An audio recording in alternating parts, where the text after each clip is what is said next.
आप देख रहे हैं कितना खतरनाक दौर है।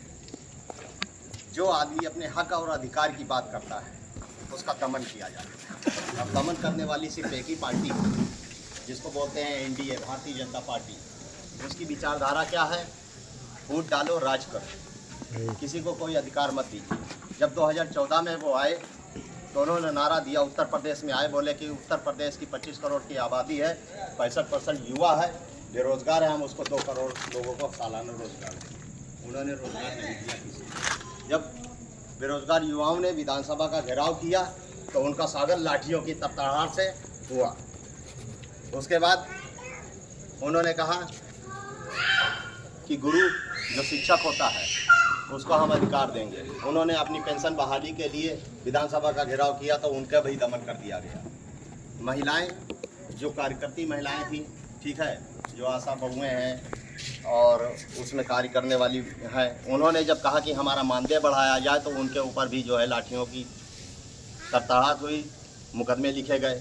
दूसरी बात, जब से भारतीय जनता पार्टी की गवर्नमेंट हमारे देश में बनी है तब से वो देश की एकता अखंडता को तोड़ने का काम कर रही है। भाई, अनुच्छेद 51 जो बाबा साहब भीमराव अम्बेडकर ने संविधान लिखा, उसमें अनुच्छेद 51 की एक धारा है जिसमें कहा गया है जो भारत के नागरिक हैं, ठीक है, चाहे वो किसी भी जाति, किसी भी धर्म, किसी भी संप्रदाय के हों, भारत की एकता, अखंडता और संप्रभुता को बनाए रखने के लिए वो दृढ़ संकल्पित रहेंगे। आखिर ये कौन लोग हैं जो भारत की एकता, अखंडता और संप्रभुता को तोड़ रहे हैं? जाति के नाम पर, धर्म के नाम पर, समाज के नाम पर, ठीक है। देश को तोड़ने का काम कौन कर रहा है? आरएसएस कर रही है, भारतीय जनता पार्टी कर रही है। अच्छा, ये पूंजीवादी लोग, इनको देश से नहीं मतलब है, समाज से नहीं मतलब है, लोगों के हक अधिकार से मतलब नहीं है। इनका सीधा फंडा है कि वोट डालिए, राज कीजिए, है, खरीदिए और बेचिए। 2 आदमी बेच रहा, 2 आदमी खरीद रहा, बोले मैं ये देश, सौगंध मुझे इस मिट्टी की, मैं ये देश नहीं बिकने दूंगा, ठीक है। और सबसे पहले उन्होंने क्या किया? बेचने का काम किया। 109 ऐतिहासिक बिल्डिंगें जो हैं, जिनको अपनी सभ्यता और संस्कृति को बेचने का काम किसने किया? माननीय नरेंद्र दामोदर दास मोदी ने किया। उसके बाद बीएसएनएल बेच दिया, एयरपोर्ट बेच दिया, रेलवे बेच दिया, पेट्रोलियम बेच दिया, ठीक है, सब कुछ बेच दिया। फिर एक बिल लेके और आए, काला कानून किसानों के लिए। किसानों ने विरोध किया, 750 किसानों ने अपने प्राणों की आहुति दे दी। उसके बाद ये बिल वापस लेके आए। और जिस हिसाब से आज देश के अंदर माहौल है तो आने वाला दौर बहुत ही खतरनाक है भाइयों।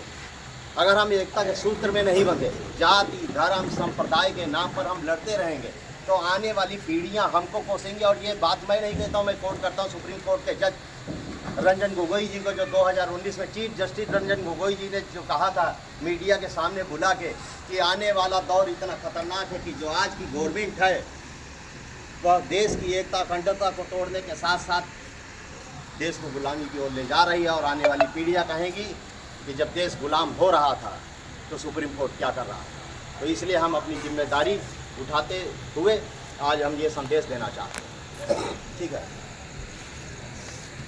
इसी के साथ मैं अपनी बात को विराम देता हूँ। और मैं शरीफ भाई से चाहूँगा कि शरीफ भाई जो है 4 शब्द बोले हैं पार्टी के बारे में।